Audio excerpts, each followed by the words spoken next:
আসসালামু আলাইকুম। সবাই কেমন আছেন? অবশ্যই সবাই অনেক ভালো আছেন। আপনাদের মাঝে আমি একটা নিয়ে আসছি মিনি ব্লগ। আমি যে স্থান দেখাইতেছি এটা হচ্ছে চাঁদপুর। চাঁদপুর মেঘনা মোহনা থেকে শুরু হয়েছে ডাকাতিয়া নদী। সদর জেলা ফরিদগঞ্জ, হাজীগঞ্জ উপজেলা সহ জেলার বিভিন্ন অংশে মোহনা এই নদী। এই ডাকাতিয়া নদী দৈর্ঘ্য 207 কিলোমিটার।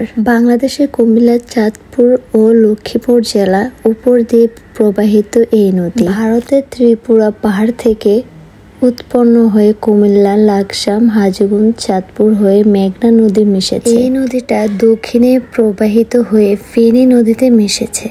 মেঘনা নোয়াখালীতে প্রবেশের পর ডাকাতিয়া নাম ধারণ করেছে, যা দক্ষিণের অংশ নোয়াখালী খালের প্রবাহিত। এই নদীর উপর দিয়ে বরিশাল, ভোলা, শরীয়তপুর, ফরিদপুর, নারায়ণগঞ্জ, ঢাকা, নরসিংদী থেকে বিভিন্ন অঞ্চলে মালামাল পরিবহন করা হতো। এখানে চাঁদপুর এবং অন্যান্য জেলার মানুষ এসে এখানে সবসময় আড্ডা দেয়, নদীর বাড়ি। তো সেই জন্য আপনাদেরকে আমি দেখানোর জন্য আমি এই ব্লগটা নিয়ে আসছি।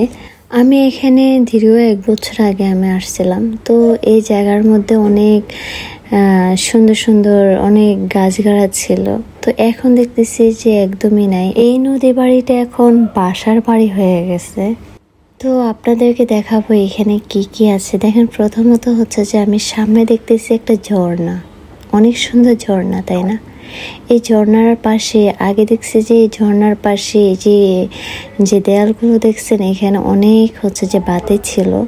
আর যে এগুলা নতুন লাগাইছে, এগুলা কিন্তু আগে ছিল না। জানি না চাঁদপুরে যারা আছেন, হাজীগঞ্জে যারা আছেন, তারা এখানে আসছেন কিনা এখন।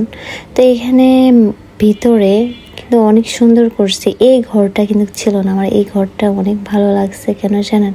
কারণ এটা অনেক সুন্দর একটা কুড়ে ঘরের মতো লাগতেছে। আগের যুগে যে ঘরগুলো ছিল, আপনারা দেখবেন যে গুগলে সার্চ করলে যে এরকম ঘর দেখায়। আর এখানে যে প্যান্ডেল গুলা টাঙানো হয়েছে, প্যান্ডেল গুলো অনেক সুন্দর। এখানে মন ছেলে ছবি এবং কি ভিডিও যে যার মতো করে তুলতে পারে, তো সেই জন্য হয়তো এগুলো টাঙানো হয়েছে। তো ওই যে আমার পাশে যে দেখছেন যে ঘরগুলা, ওইখানে যে যারা আসে তারা যে খাবার খায়। তো এখানে আমার আশেপাশে দেখছেন, এখানে যে তারা যে ওদের রান্নাঘর। আর যে এখানে হয়তোবা সবাই আড্ডা দেওয়ার জন্য আসে। কারো আছে মনের মানুষ, কারো আছে বন্ধু, কারো আছে বান্ধবী, কারো আছে যে ফ্যামিলির সাথে যে এখানে আড্ডা দিতে আসে। তো আপনারা বলতেই পারেন যে আপনি কি জন্য আসছেন। আমি তো আপনাদের জন্য আসছি এখানে ব্লগ করার জন্য। কারণ যে এখানে আপনাদের সুন্দর সুন্দর জিনিসগুলো, এগুলো আপনাদের সাথে শেয়ার করার জন্য। তো আমি এখন যাব একটু বাইরে। এটার পাশে একটা সুন্দর জায়গা আছে, এটা দেখানোর জন্য যাব। দেখেন, এখানে যে বেলি ফুল গাছ আছে। তো আমি যেখানে যাই ওখানে অবশ্যই বেলি ফুল গাছ দেখি। কেননা আমার বেলি ফুল অনেক পছন্দ। প্রথমত গোলাপ, তারপর বেলি ফুল।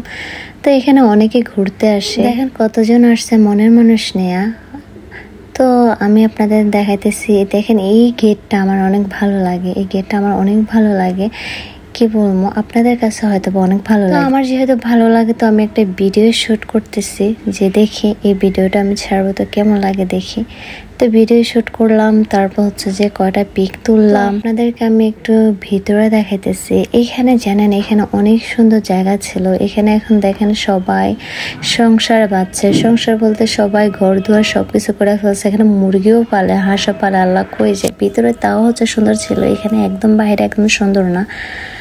তো যে দেখেন অনেকে আসছে, ওরা বলতেছে যে আমার মতেই বলতেছে যে এখানে অনেক সুন্দর ছিল। এখন এগুলা কি হইতেছে, এগুলা কি মুরগি পালতেছে, মানুষ ঘর দুয়ার সবকিছু করতেছে।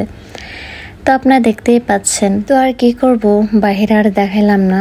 তো খিদা লাগছে খুব, এখন কি করব, লাইভে বসে এখন ফুচকা খাবো। তো ফুচকার অর্ডার দিয়েছি। তো ফুচকা খাইতেছি আর লাইভ করতেছি।